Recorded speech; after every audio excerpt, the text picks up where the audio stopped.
문과보다는 서울 쪽에서는 보통 거기거든.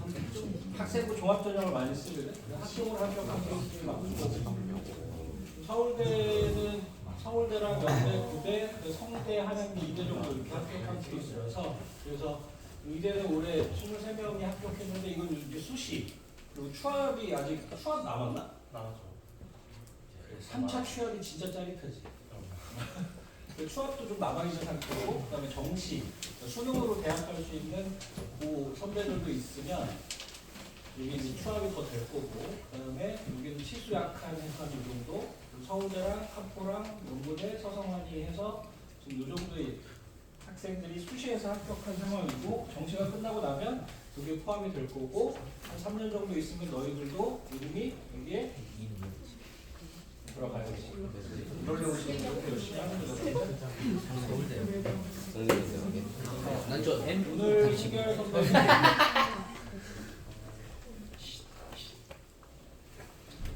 오늘 소개할 선배는 설강민 선배고 제일 궁금해야 되는 부분 중에 하나가 SJ 쪽으로 SJ. SJ는 그냥 자기가 마음먹은 대로 계속 하면 돼. 그러면 결국에는 성공하더라고. 근데 이제 여기가 P 친구들 있지. P 선생님이 완전 대문자 P. 상준쌤 어디였어? 나갔어. 상준쌤이 J고 선생님이 완전 P거든. 대문자 P거든. 근데 선생님은 J가 되려고 엄청 노력을 많이 하는 스타일. 그래서 J가 되려고 계속 계획 세우고 실패하고 계획 세우고 그래서 계획을 세운단 말이야. 그래서 그 P 친구들은 J 그래서 P 친구들은 선생님이 얼거드 집어넣고 거기서 이제 공부하게 하고 그렇게 하고 있는 거거든. 그리고 N 친구들은 선생님이 나중에 따로 이제 면담을 할 텐데 N도 계속 S가 되려고 노력을 해야 돼. 뭐 그냥 이거 안 고쳤다. 이건 선생님이 농담으로 쓴 거야. 남녀공학에 가면 약간 이제 뭐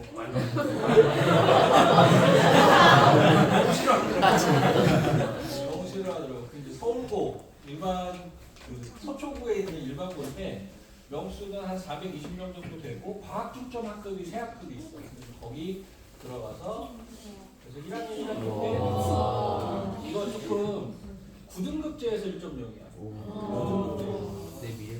약간 사람 성격적으로는 되게 29점이 어디서 되게 훌륭한 학생입니다. 그다음에 1학년 이때 1.0이 몇 명이었어?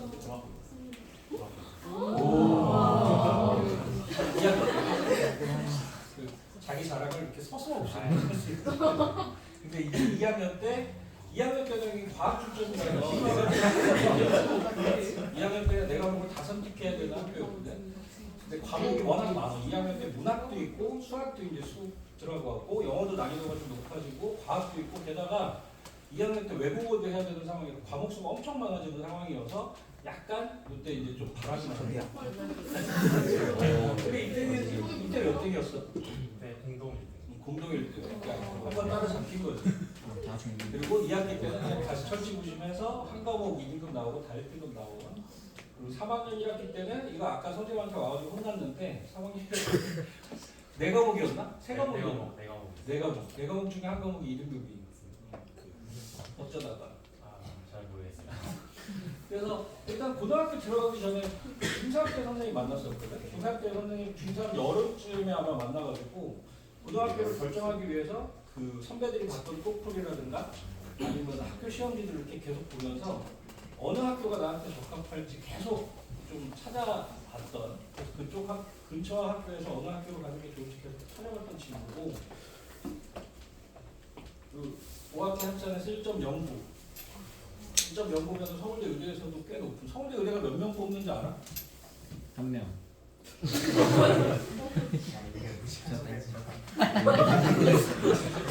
아니 좋지.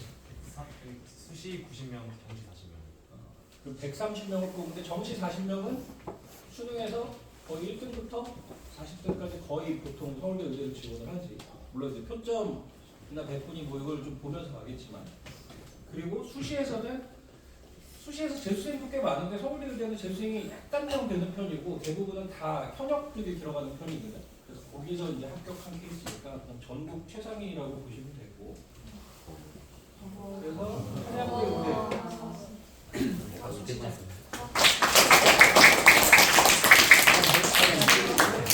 한양대 의대 그다음에 카대 의대는 학교장식 쳐도 들어가고 연대 의대 그다음에 서울대 의대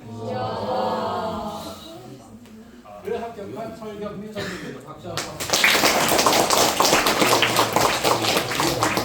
이거를 딴건 아니고 겨울방학 때 어떻게 공부해야 되고 고등학교 들어가서 어떻게 해야 되고 아니면 고2가 될 때 어떻게 해야 되고 그런 것들 이제 설명을 하려고. 그래서 선생님이랑 2011년 여름에 만났었구나. 21년 여름에 만나서 그래서 뭐 이제 정업표 너네 맨날 보는 거 있잖아. 정업표 보면서 내 위치가 어떻고 위에 선배 대비해서는 어느 정도 더 받아야 되고 그리고 책 같은 것도 좀 추천받고 국어 영어 시험도 보면서 좀 체크하고 선생님이랑 지금 국어 영어 뭐 이런 거 체크하는 친구 있어요. 이런 거 체크하고 그리고 학교 결정하고 뭐 이럴 때 그다음에 이제 고등학교 들어가서 그다음에 첫 시험을 봤는데 전 과목에서 3개를 틀렸어. 고등학교 시험은. 중학교 시험이랑 좀 다르게 고등학교 시험은 등수를 결정을 해야 되니까 난이도가 확 올라가는 편이거든요. 게다가 시험 범위는 보통 과목들이 보통 4배 정도로 늘어나. 근데 거기서 이제 전 과목 3개를 맞아서 3개를 틀렸는데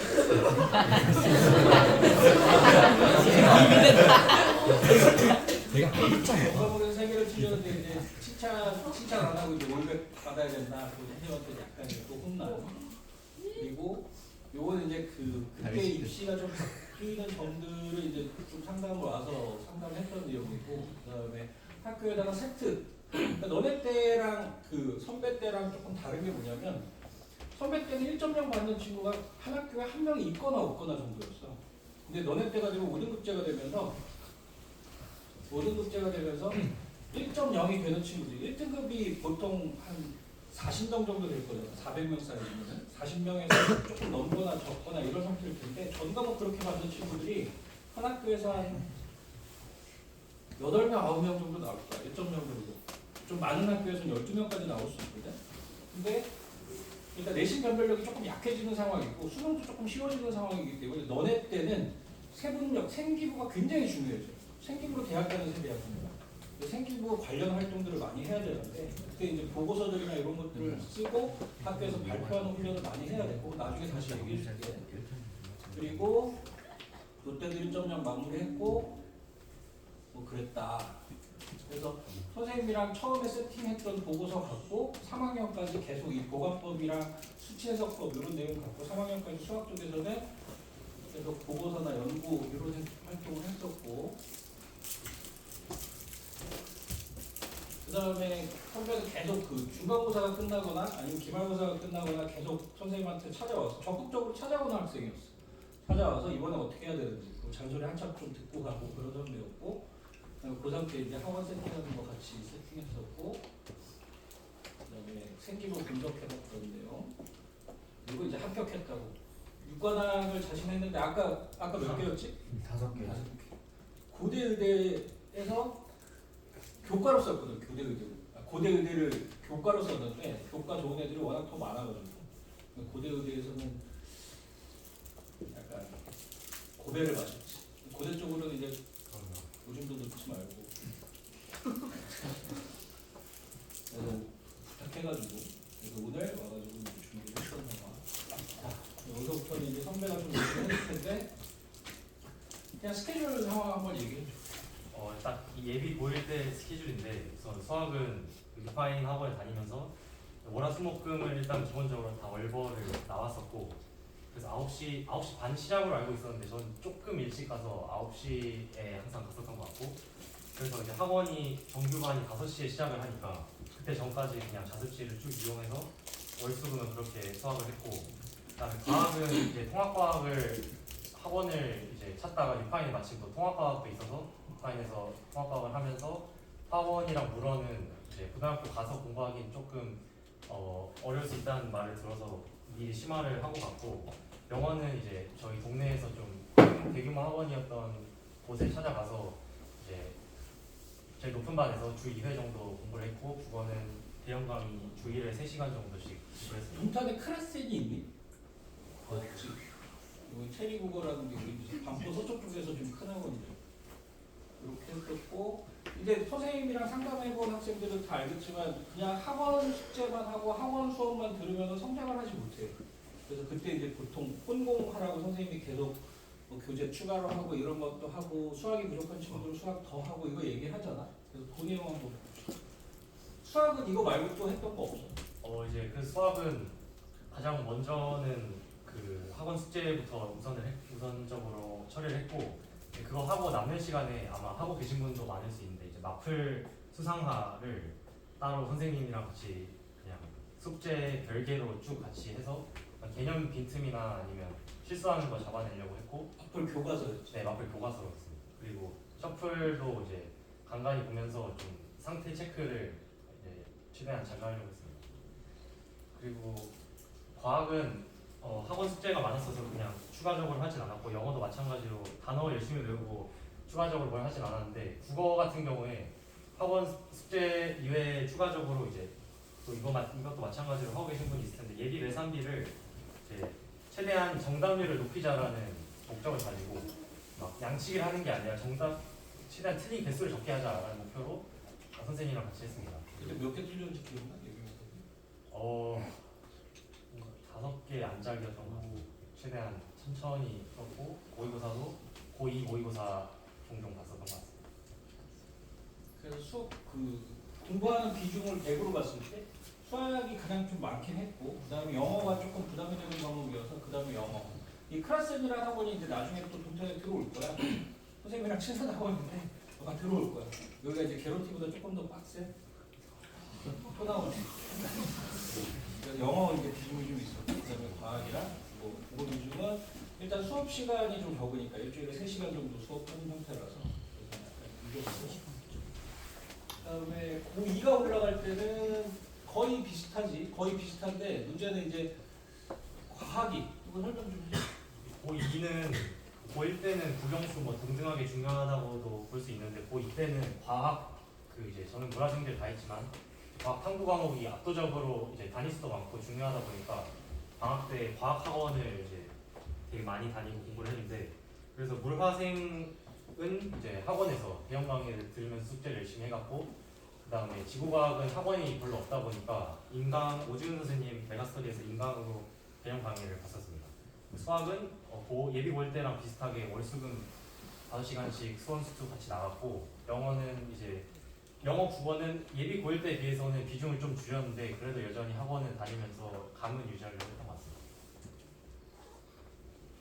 수학도 이제 뭐 공공 컨텐츠도 거의 비슷한데 이때 뭐 이건 워낙 많았을 거고 물화는 자이스토리로 따로 왔었나? 네 이제 물화는 학원 숙제도 숙제인데 그 예비 고1 때 수학 마플 추가로 푼 것처럼 과학도 그래야겠다 싶어서 이제 자이스토리가 기출 문제집이거든요. 그래서 고3 수능이랑 모의고사 모아놓은 기출 문제집을 물리랑 화학만 해서 방학 때 끝을 냈고 수학은 네 뭐 셔플 여전히 풀면서 상태를 점검했습니다. 국어는 이때 교재 못 풀었었어. 그거는 학원 다니고 이제 예산비를 고1 때는 했었고 고2 때는 마라톤 그 미니 모의고사 20분씩 하루에 하는 게 있어서 너무 투자를 이제 안 하기도 그렇고 많이 하기도 그래서 미니 모의고사 찾다가 마라톤 있길래 그거 했습니다. 끝까지 다 풀었어. 일단 이과를 가는 친구들은 조심해야 될 게 2학년이 되는 겨울방학 때 2학년이 올라가면 과학의 비중이 워낙 커. 과학 3개 또는 4개를 합치면 수학이랑 뭐 묶은 거보다 더 많거든. 그래서 전교 성적이 거의 과학으로 결정이 된다고 생각할 정도. 그래서 이때 투자하는 비중 자체가 과학이 1학년 때 했던 학습량의 거의 4배 정도가 되기 때문에 물리 하나도 1학년 때 했던 통합과학보다 양이 많거든. 양이 많고 어려운 문제들이 많고 그래서 4배 정도가 되는 상황이었고 영어 국어는 뭐 네. 하던 거보다 더 줄어든 건가? 이제 1학년 그러니까 예비 고1 때는 이제 아직 고등학교 내신 안 겪어봤으니까 최대한 열심히 해보자 해서 비중을 많이 했었는데 이제 1년 동안 고등학교 생활을 한 후에 예비 고2 상황에서는 어차피 이제 시험 범위가 나오고 공부하는 거가 이제 어느 정도 노하우도 있고 했기 때문에 비중을 좀 줄이고 이제 수학은 이제 수능까지도 생각해서 최대한 열심히 하려고 했습니다. 과학도 마찬가지. 그래서 비중을 보자면은 수학은 40%, 1학년 때 했던 공부 비율 거의 비슷하게 가는데 과학이 확 올라가지. 과학이 확 올라가고 영어랑 국어는 감을 유지하는 정도, 그다음에 수능 문제도 캐치하는 정도로만 이렇게 세팅이 되는. 근데 이제 문과 기준으로 보면은 수학의 비중이 더 높아요. 문과에서는 과학이 아니라 사탐을 하는데 사탐은 예습할 수 있는 방법이 별로 없어요. 주변에 사탐 학원들도 그렇게 많지 않고 사탐을 학원을 간다라고 해도 1등급이랑 7등급이 같은 수업을 듣는단 말이에요. 그래서 자기 니즈에 맞는 수업을 찾기가 되게 힘들어. 그래서 사탐은 이걸 줄이고 오히려 수학을 더 늘리는, 그래서 수학을 조금 더 탄탄하게, 국어, 영어의 비율도 좀 늘리는 비율로 이렇게 가는 게 맞아요. 자, 생활 습관을 볼 거예요. 되게 엄청난 생활 습관을 갖고 있지 않을까? 명상 같은 거 하고 그러지 않을까? 자, 여기 치팅을 냈던 거? 일단은 이제 자는 시간 관련해서 말씀을 좀 드려보자면 학원이 보통 10시에 끝나는데 10시에 제가 이제 집에 가면 보통 뭐 먹고 뭐 유튜브 보고 그냥 자고 이렇게 풀어지게 되더라고요. 그래서 아예 그걸 이제 느끼고 안 되겠다 싶어서 그냥 아예 자습실에 더 오래 거주해버리자. 그래서 이제 유파인 10시에 끝나고 그냥 그 아마 마지막 시간이 12시 전후 됐었는데 그때까지 그냥 문 닫고 나가자라는 마인드로 거기서 공부를 마무리하고 집에 가서 조금 이제 뭐 먹을 것 좀 먹고 이제 휴식을 좀 취한 다음에 오늘 한 거 다시 정리하고 이제 자니까 보통 한두 시 사이에 이제 자게 되었고요. 그리고 깨는 시간은 이제 한 6, 7시간 정도 자서 8시에 깨서 이제 아침 먹고 뭐 준비하고 이제 얼리버 9시에 가는 식으로 하루 보냈습니다. 토요일도 비슷하게 했는데 일요일 하루 정도는 조금 약간 쉬자는 좀 그런 생각을 해서 알람을 안 맞추고 좀 더 늦게까지 자는 식으로 해서 10시에서 11시 사이에 깼던 것 같습니다. 이 정도 수면 시간은 충분했어.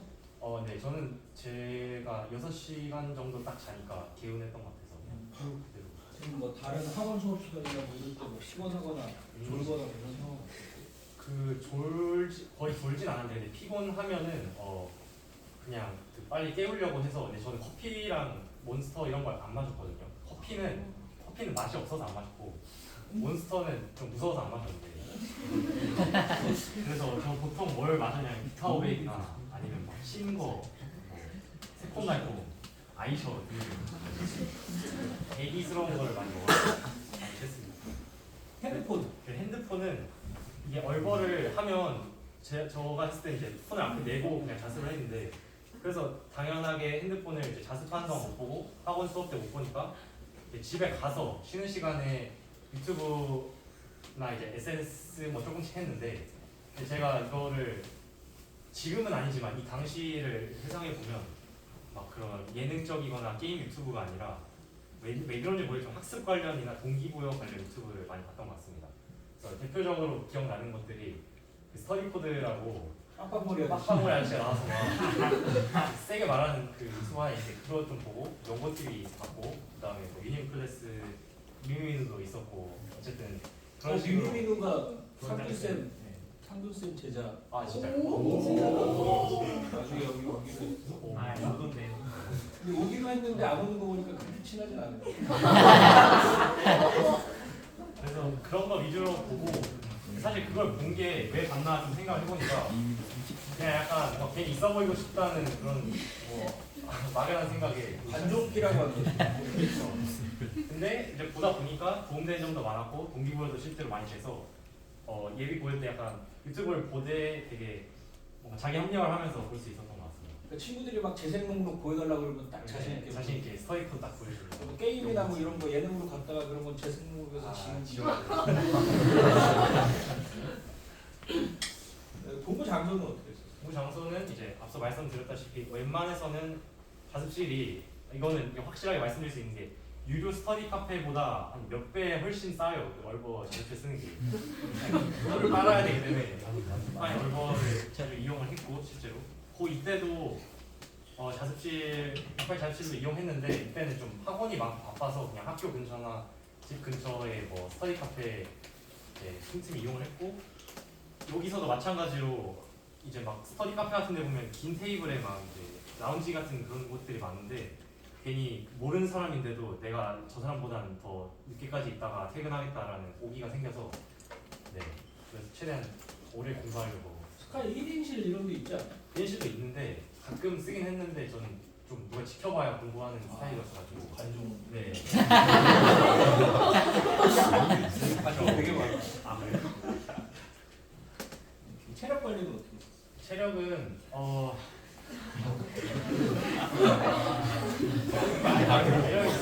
볼수 있는데 일단은 막 뭐 조깅 아니면 홈트 이런 걸 따로 하지 않았어요. 왜냐면 시간도 없기도 했고 좀 귀찮았어가지고 그거 대신에 이제 저는 유타인이 집에 되게 가까운 거리에 있어서 그거를 이제 걸어 다니면서 나를 이제 운동을 한다고 스스로에게 그다음에 이제 약을 못 잤다면 막 인거 이런 거 생각할 수 있는데 그런 건 아니고 아침에 우리가 안 맞아봤어, 공부?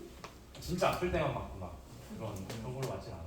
이제 약으로 붙였다는 게 아침에 뭐 비타민이나 엄마가 챙겨주시는 영양제 이런 거 먹으면서 이제 플라시보 효과 좀 누리고 그다음에 한약 이런 것도 조금씩 이제 먹으면서 했는데 그냥 저는 전체적으로 체력적으로 힘든 스타일은 별로 아니었어서 그냥 네, 무난하게 잘 생활할 수 있었던 것 근데 같아요. 체력적으로 힘들면 나중에 집중력이 좀 깨지거든. 그래서 이거 보면서 좀 선생님이 해주고 싶은 말은 엄마가 뭘 챙겨주면 그냥 다 먹어. 네.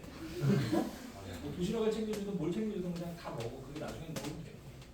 스트레스 쌓이면 공부하기 싫을 때. 이게 그 스트레스 쌓인 것도 그렇고 다 포함해서 뭐 공부하다가 점수가 약간 안 좋게 나와서 슬럼프 왔다고 생각되거나 이 등등 모든 상황에서 네, 해주고 싶은 말인데 본인이 잘하거나 좋아하는 과목이 하나 정도는 있을 수 있잖아요. 무리하는 거야 지금? 아니 있을 거니까 그러니까 좋아하는 과목 잘하진 않더라도 예를 들면 저는 그 당시에 영어로 스트레스를 너무 많이 받았는데 수학은 상대적으로 영어에 비해서는 외우는 것도 그렇고 해서 수학이 좋아하는 과목이었는데 그래서 영어 하다가 막 단어 안 외워지고 막 독해 안 되고 할 때 이제 수학 그냥 셔플 같은 거 그냥 30분 40분에 풀고 이런 식으로 좀 과목을 변경해서 스트레스를 좀 줄이려고 했고 그 다음에 시험 점수가 잘 나오면 이거는 저뿐만이 아니라 누구든 스트레스가 풀릴 거라고 저는 생각을 하거든요. 그래서 저번 시험을 못 봤으면 시험을 하나 더 봐서 다음 시험을 잘 보면 스트레스는 슬럼프는 극복을 할 수 있으니까 그런 식으로 해보면 좋을 거라고 생각을 하고 그다음 두 번째로는 이제 쉬는 시간이나 점심 시간에 그냥 뭐 친한 친구들 다시 데리고 나가서 끌고 나가서 편의점이나 뭐 프랜차이즈 식당들 가서 맛있는 거 먹고 수다 좀 떨고 하면 스트레스가 풀렸던 것 같습니다. 스트레스 이게 포인트는 스트레스가 쌓여. 내가 공부를 하느라고 스트레스가 쌓이는데 뭘로 푼다고? 공부로 푼다고. 이게 이제 약간 소드 이제 스트레스. 좋아하는 과목 있으면 요것도 한번 봅시다. 이건 뭐 특별한 거 없는 것 같죠, 그죠? 네 이거는 근데 말씀드리고 싶은 거는 이제 저는 막 그러니까 물론 의대 쪽에 관심이 있는 건 사실이지만 뭐 서울대 의대는 그냥 의대를 가고 싶어서 공부를 열심히 하진 않았고 그냥 단순히 시험을 잘 보고 싶어서 공부를 열심히 한 이게 타입이었는데 제일 중요해. 관종. 네. 어떻게 들릴지 모르겠는데 딱 인정 욕구도 좀 있고 막 남의 시선을 좀 많이 신경 쓰는 스타일이라서 그냥 시험을 잘 보면 어쨌든 그런 칭찬이 이제 뒤따라오기 때문에 그거에 약간 도파민에 이제 중독돼 버려서 그냥 의대를 목표로 했다기보다는 그냥 시험을 단기적으로 잘 보자 짧게만 잡아서 공부를 했던 것 같습니다. 그래서 아까 그것 때문에 이제 자습실 마지막 나오는 것도 이제 어떻게 보면 제 성향상 좀 관종기가 있어서 그런 것 같기도 하고 그렇습니다. 근데 그 당시에 그 반포에 있는 그 자습실에서 얘랑 1, 2등을 다투던 여학생이 있었거든. 늦게 나오는 걸로. 집에 제발 좀 가자 그러면 이제 가는 친구 있어요. 근데 그 친구는 이번에 성균관대 의대에 합격했어. 그러니까 마지막으로 문 닫고 가면 뭐다? 의대다. 내가 당연히 너잘 모르지만 여기가 유파이는 보통 다른 관들은 보통 자습실을 12시나 1시까지 하거든. 근데 너는 10시 되면 되게 순순히 가더라. 선생님은 이제 선생님도 빨리 퇴근할 수 있으니까 보통 안 말리지. 더 있어요. 자, 그럼 내신들 요거 잘 들으세요. 네, 이제 내신 저는 이제 수시로 대학 갔기 때문에 수능도 뭐 해줄 말이 있긴 하지만 내신에 좀 더 해줄 말이 많습니다. 제일 중요한 거는 매학년 첫 중간고사라고 생각을 하고요. 예비 고1이면 당연히 고1 중간고사고 고2면 고2 중간고사인데 이게 왜 그러냐면 일단은 시작이 좋아야 그 끝까지 그 좋은 관성을 유지해서 마지막 시험까지 잘 볼 수 있다고 저는 생각을 하는데 과목별로 본다면 일단 수학은 겨울방학 때 이제 학원이든 뭐 맞풀 풀면서도 열심히 했기 때문에 이미 그 전과 혹은 3월달에 수학을 거의 끝낸 상황에서 이제 여기 겨울방학 버프라고 써 있는 것처럼 겨울방학 때 열심히 한 걸 토대로 3월달까지 하고 4월 시험 직전 돼서는 문제를 시험 형식에 똑같이 40분이나 50분 재고 소수령까지 있는 시험들을 최대한 많이 풀려고 했고, 영어랑 국어는 근데 이제 아마 시험 범위를 받으시면 꽤 많다는 걸 체감하실 텐데 되게 막 몇십 지문 되고 뭐 문학 작품도 많아서 시험 직전까지 진도를 나가는 케이스들이 많아서 이건 학원 따라서 계속 했고, 그 암기 과목 예를 들면 통사, 한국사 혹은 2학년 때는 제2외국어 같은 과목들은 방학 때 1회독 정도 미리 보고 들어가고 이제 시험 기간 돼서는 한 3주, 4주 잡고 직전에 이제 단기 암기로 빡세게 공부를 했고요. 그 다음에 여기서 해주고 싶은 말이 수업을 좀 열심히 들으라고 꼭 말씀드리고 싶은 게, 수업을 들을 때 단순히 그냥 귀를 열고 한 귀로 흘리고 하라는 게 아니라 들으면서 그냥 즉각적으로 그 자리에서 최대한 선생님이 말하는 그 장면을 기억하는 게 저는 되게 도움이 많이 되더라고요. 가령 독일어면 독일어 선생님이 뭐 이 사진을 칠판에 붙여놓고 이 단어를 이제 발음하시면서 하는 그 장면 자체가 저는 수업을 열심히 듣게 되면 자연스럽게 그냥 기억이 나서 암기하는 데 도움 많이 됐던 것 같고, 그래서 복습을 그냥 수업 시간 때 그냥 수업 나가면서 동시에 하는 식으로 암기 과목은 했고, 그 외에도 이제 자습서랑 기출문제 좀 풀어보고 유파인에서도 이제 따로 수학이 아닌데도 불구하고 자료집을 많이 줬어가지고 그거 같이 풀면서 공부를 했습니다. 학교 수업은 이제 방금도 말씀드렸는데 저는 일단 학교 수업 때 최대한 열심히 들으려고 했어요. 이게 막 뭐 그런 짤로 돌아다니는 막 교과서만 보고 공부했어요 이런 게 물론 조금 가식적이긴 하지만 그래도 수업은 진짜 중요하다고 생각하거든요. 선생님의 말씀을 듣는 게 되게 중요하고, 그래서 저는 최대한 자지 않으려고 해서 뭐 졸리면 뒤에 스탠딩 책상에 가서 한다든가 아니면 뭐 일부러 막 말을 해야 좀 잠이 깨니까 선생님한테 질문도 해보고 그런 식으로. 이거 좀 자세하게 좀. 그래서 네 이거 되게 중요한 스킬이야. 이거 약간 조금 어떻게 보면 좀 짜치는 그런 스킬인데 굉장히 중요한 스킬이야. 뭐 예를 들어서 뭐 한국사 같은 거를 공부하다가 한국사 공부하면 뭐 거의 웬만하면 모르는 부분이나 이해 안 되는 부분이 없을 거란 말이에요. 다 알고 있을 거고, 혹시 뭐 다른 방법으로든 이제 이미 알고 있는 내용일 텐데 아는데도 불구하고 선생님한테 이제 일부러 찾아가서 이제 모르는 척하고 질문을 하면 그 시험 기간 때 이제 선생님이 예민하시기 때문에 만약에 제가 질문한 게 실제로 시험에 출제되거나 쌤이 시험 문제 내는데 이제 고민하고 있는 부분이면 되게 예민하게 반응을 많이 하세요. 막 괜히 막 설명을 자세하게 해줄 수도 있는데 이런 건 네가 알아서 해 이런 식으로 하신다던가 아니면 그냥 뭐 대충 얼렁뚱땅 넘긴다던가 이런 걸 캐치를 하면 이거를 시험 때 출제하시려나 보다 이런 식으로 어떻게 보면 쌤을 유도 질문하면서 심리전 할 수 있거든요.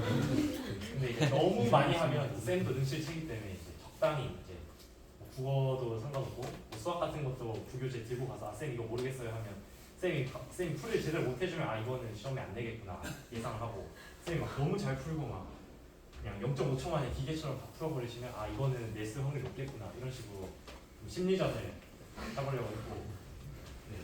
그래서 시험 때 이런 식으로 좀 도움을 받았던 경험도 실제로 있어서 말씀드리고 싶었습니다. 근데 뭐 수업 시간에 엎드려 자던 애가 갑자기 쉬는 시간에 와가지고 질문하겠다고 이렇게 딱 갖고 오면 그럼 선생님들 반응은 그냥 너 그냥 잠이나 자라 이런 반응 아니에요. 그러니까 이게 제일 중요한 거야.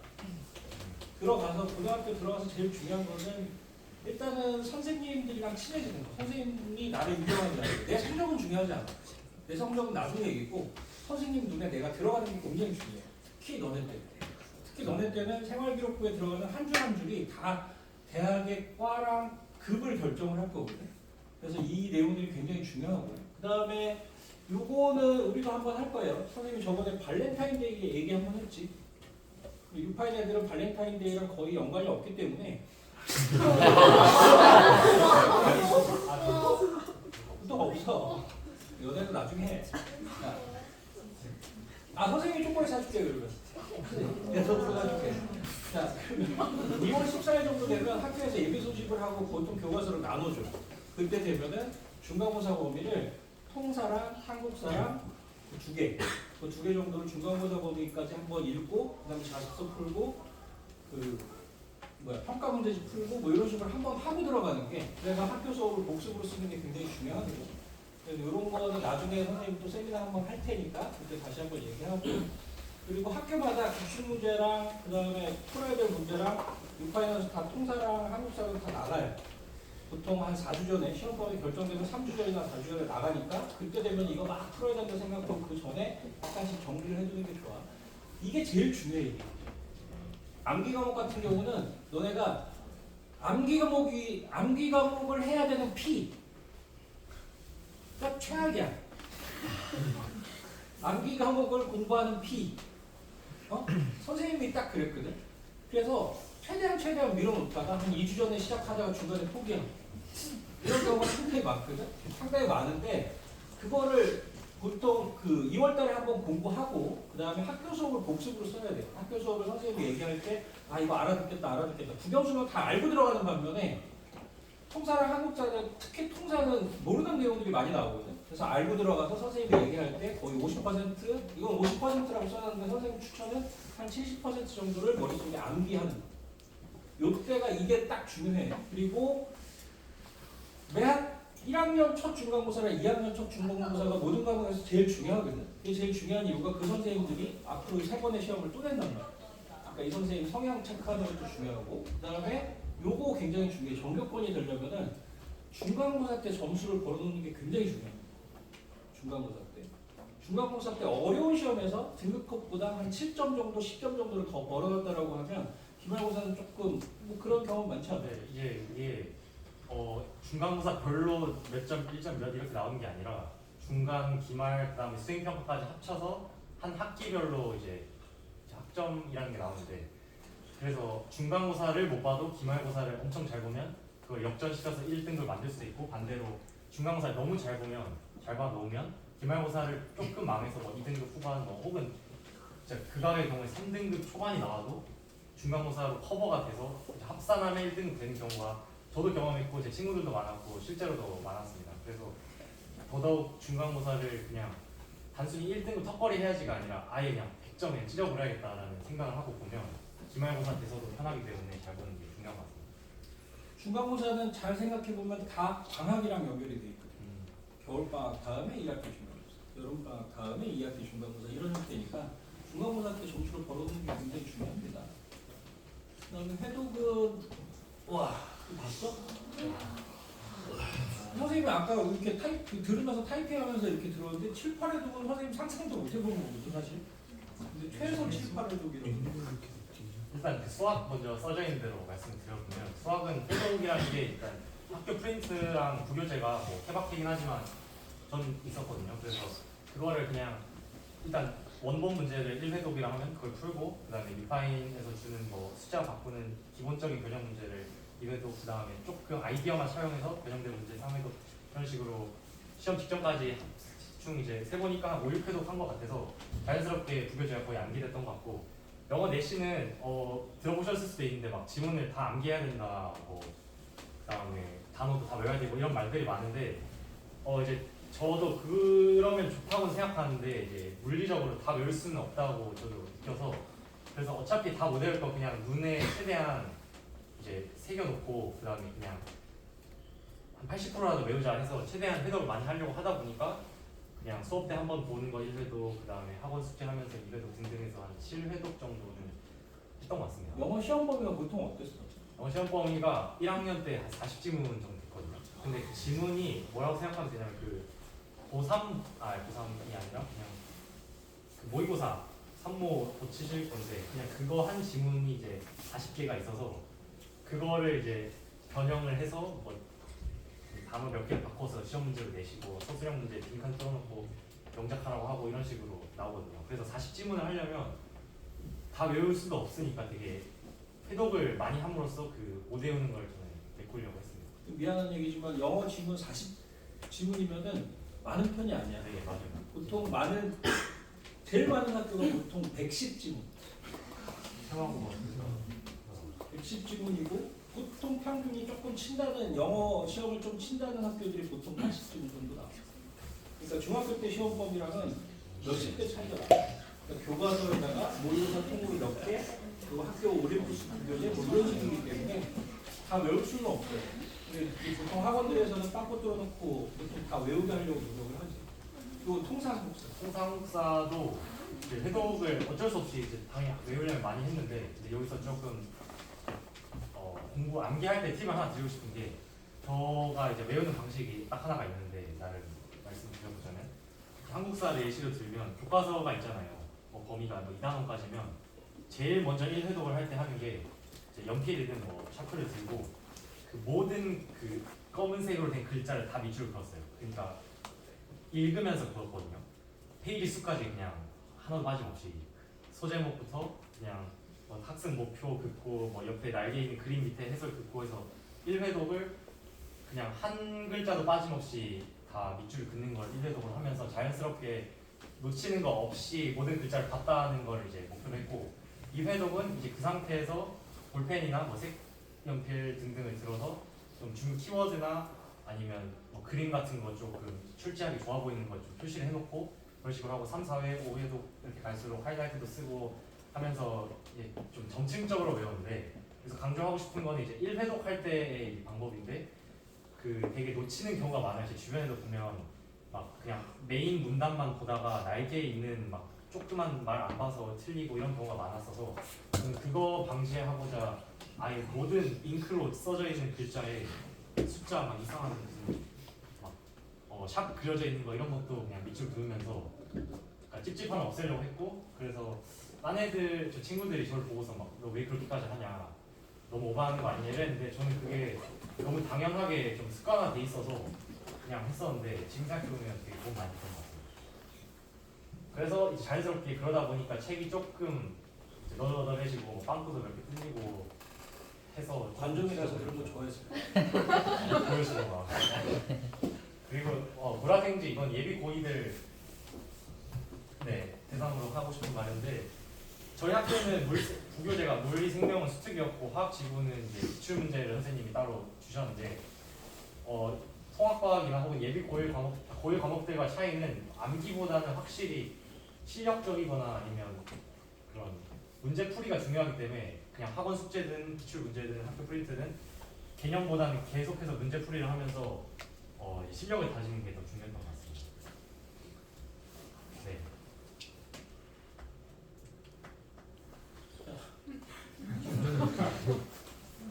많이 했던 것 같아요. 선생님도 경미 선배를 자주 봤었고 셔플은 일단 처음에는 좀 힘들 수 있어요. 지금 셔플하는 친구도 있을 텐데 셔플할 때 뭐 4개, 5개 틀리는 친구들도 있고 뭐 그냥 다 맞으면서 이렇게 지나가는 친구들도 있을 텐데 이게 셔플이 RPM부터 시작해서 샌도 있고 고정이도 있고 블랙라벨도 있고 TOT도 있고 다 있어 학원에.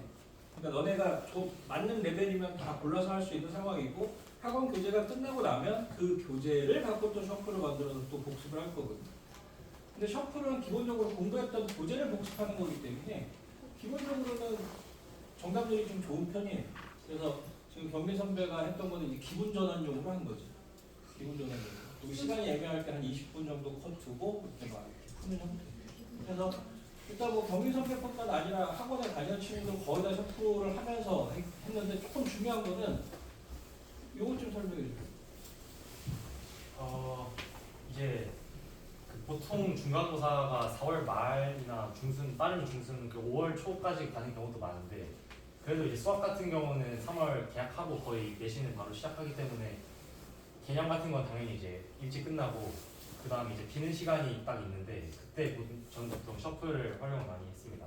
그게 딱 4월 초반, 3월 말 정도 되는데 그때 이제 학원 교재나 뭐 개념 문제가 다 끝난 상태에서 그 전에 틀렸던 거 오답하는 겸 그다음에 좀 빨리 푸는 연습하고 그러는 겸 딱 시험 직전 말고 약간 여유로울 때 많이 했고 시험 직전 가서는 이제 셔플보다는 포풀이라고 이제 약간 예상되는 학교 기출 형식도 유사한 그런 문제를 최대한 많이 풀려고 했습니다. 거꾸로 이제 너네 시험 때가 되면은 각 학교마다 똑같은 학교 시험이 똑같은 형태로 한 4회 정도 세팅이 될 거야. 4회 세팅돼서 그거 시험 보고 선배들이랑 어느 정도 차이 나는지 좀 체크하고 동료들이랑 체크하고. 근데 이제 이거 이제 들어가기 전에 고등학교 들어가기 전에 또는 2학년이 되기 전에 겨울방학, 여름방학 때 되게 많이 했었거든. 그래서 그 전에 이제 미리 약점이나 이런 것들을 체크해보고 너네 이제 정업표 걸리는 거 있잖아. 현관에 걸리는 것처럼 보고 이제 선배들도 했던 게 있으니까 그거 대비해서 어느 정도 성적 만들어야 되는지 3, 4월에 요거 위주로 했었고 그다음에 이제 선생님이나 상무쌤이나 이렇게 너네 가끔 불려가지고 선생님이랑 상담할 때 있잖아. 그 상담을 경비 선배는 되게 보통은 선생님이 이렇게 멱살을 잡고 끌고 와야 상담을 할 수 있거든. 아니면 몇 시에 와라 이렇게 얘기해야 되는데 경비 선배는 먼저 카톡을 좀 보냈던 것 같아.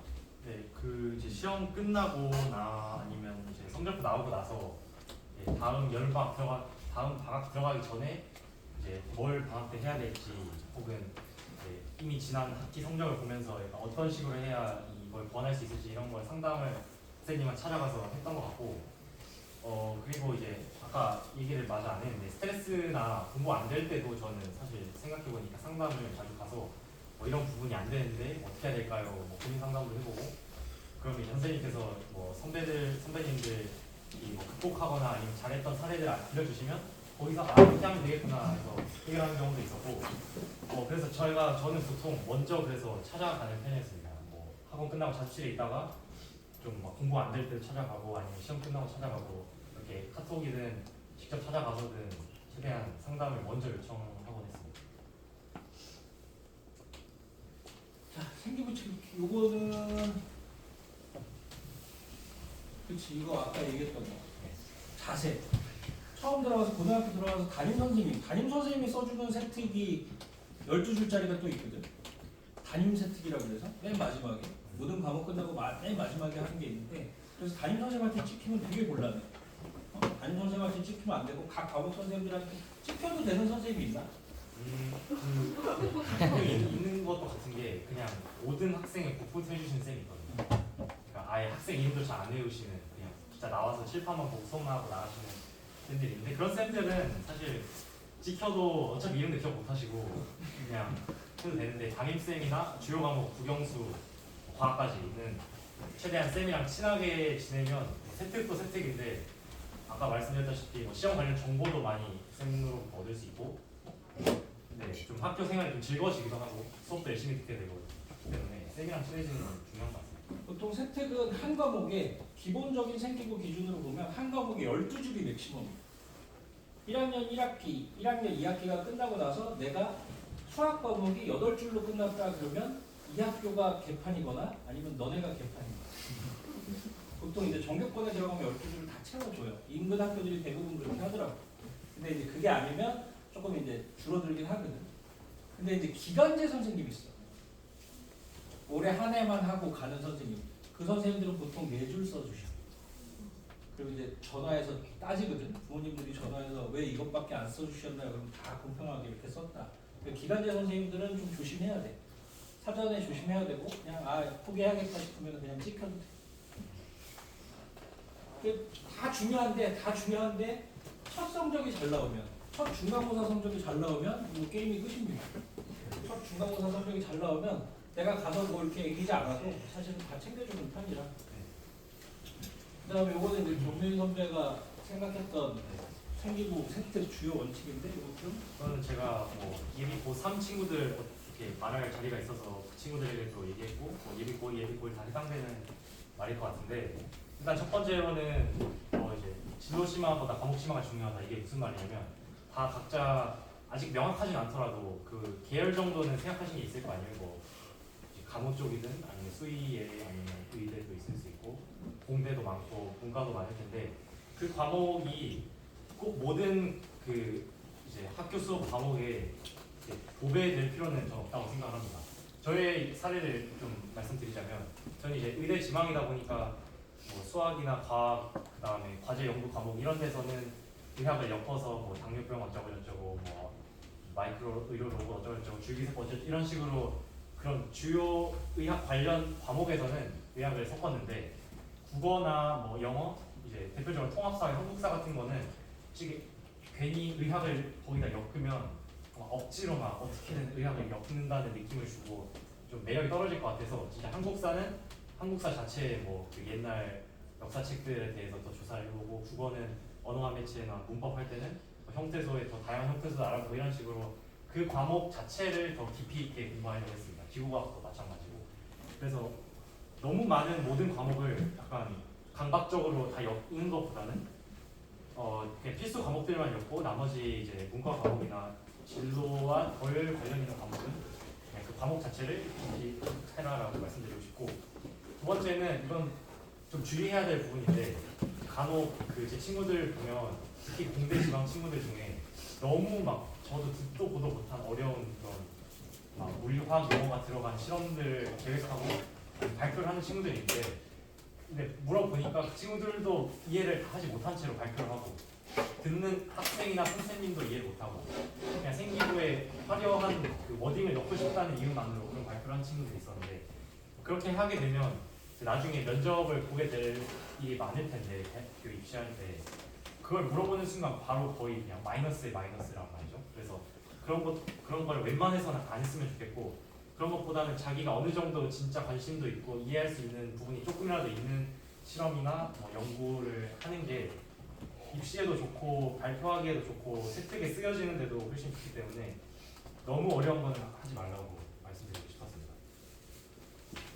그 내용 같은 경우에는 그냥 뭐 네이버나 아니면 구글에 찾아서 뭐 고1 수학 세특 뭐 이렇게 예시 사례 이런 거 하는 거는 전혀 메리트도 없고 대학교도 이미 수천 번 봤기 때문에 딱히 인상적이지 않을 건데, 그래서 이제 막 흘러가는 대로 하는 것이 아니라 자기만 어떤 컨셉이나 혹은 자기가 좀 이거에 대해서 깊게 파고자 하는 어떤 특정 그런 게 목표가 보통 필요하죠. 없잖아 우리가. 보통 그치? 없죠. 내가 뭘 하고 싶다 이런 게 별로 없잖아. 그죠? 그래서 그런 부분에 대해서는 이 전문가가 엄마 아빠, 그러니까 엄마 전공이나 아빠 전공 아니면 뭐 친척들 전공 이런 쪽에서 좀 물어보고 이렇게 계획을 좀 잡는 게 좋아. 아니면 그냥 유튜브 같은 거 보시는 것도 좋아요.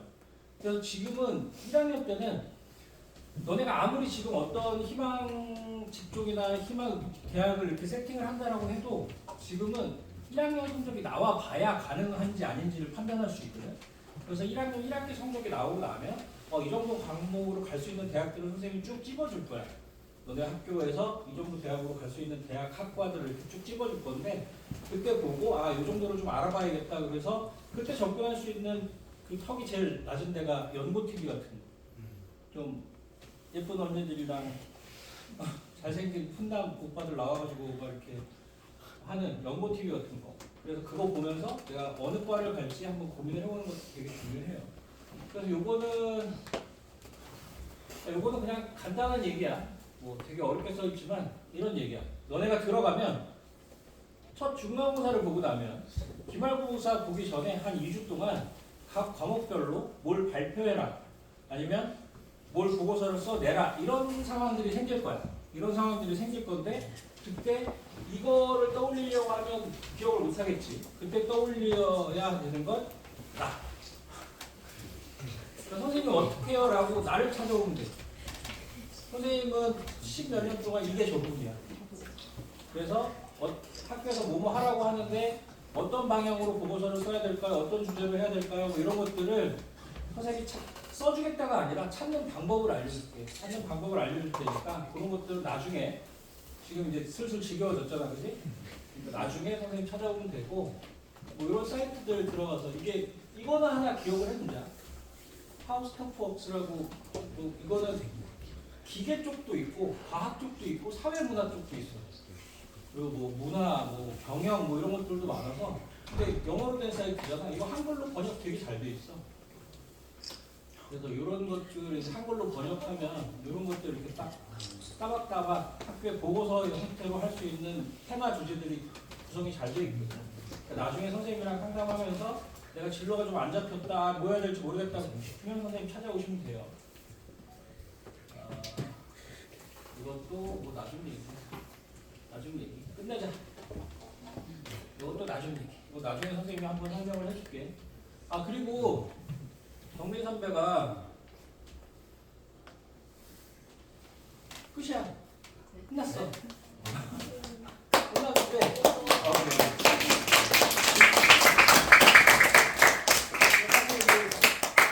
겨울방학 동안 어떻게 공부해야 되고 내신 들어가서 어떤 마인드로 공부해야 되고 뭘 얘기해야 되고 이런 건데 오늘 뭐 짧은 1시간 동안 다 할 수 있는 건 아니고 너네 이제 궁금한 부분 이런 것 때문에 또 시간이 지체되면 또 짜증이 날 거니까 그래서 오픈 채팅방 하나 만들었거든. 익명 가능. 들어와서 욕하면 내가 찾아낼 거야. 오픈 채팅방 만들었는데 거기 경민 들어가 있어. 선배랑 선생님이랑 들어가 있어. 나랑 들어가 있어서 그래서 뭐 공부가 수학이 이런 부분이 좀 되게 막힌다. 뭐 이런 것도 좋더라고. 뭐 여자친구 언제 사귀었어요? 맞아. 6파일 영어로 쓰면 돼. 6파일. 스펠링 알지? 진짜야 6파일. 알아? 몰라. 유파인 그래서 뭐 여자친구 언제 사귀어봤어요? 연애는 어떻게 해야 돼요? 뭐 이런 것도 괜찮아. 그리고 경민 선배는 왠지 뭔가 잠깐만 어이씨 대학 전쟁 같은 거에 나올 것 같지 않냐? 오 저거 너네가 의대를 가면 좋은 게, 뭐 의대를 가라는 얘기가 아니라, 경민 선배는 지금 윤석열 정치 발언? 정치 발언인가? 약간 의대 지금 증원 때문에 휴학하고 있는 거 알지? 보통 의대를 들어가면 2년 동안 놀게 해줘. 예과라고. 예과 2년 동안 보통 놀거든? 그 다음에 본과 들어가면서 그때부터 빡세게 공부를 하는데, 근데 지금 들어가면 거의 강제 휴학이 되는 상황이야. 3년 동안은, 그러니까 너네가 대학을 갈 때까지는, 대학 수능을 볼 때까지는 되게 약간 여유로운 상태예요. 그래서 뭐 일단은 여기 내려가서 직접 멘토링하는 건 힘들겠지만 여기서 이제 연을 쌓아서 나중에 좀 도움이 될 거고. 일단 질문 없죠? 질문 있으면 오픈 채팅방에서 하시도록 하고 오늘은 여기까지. 박수 한번 더.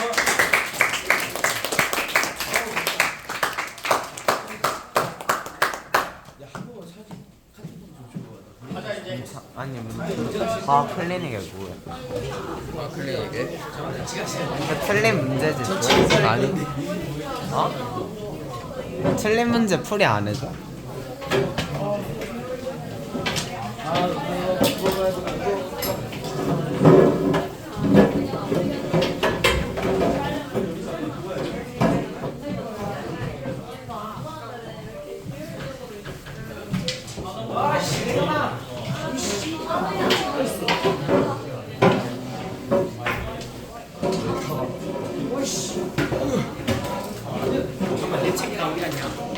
그걸 내가 어떻게 알아?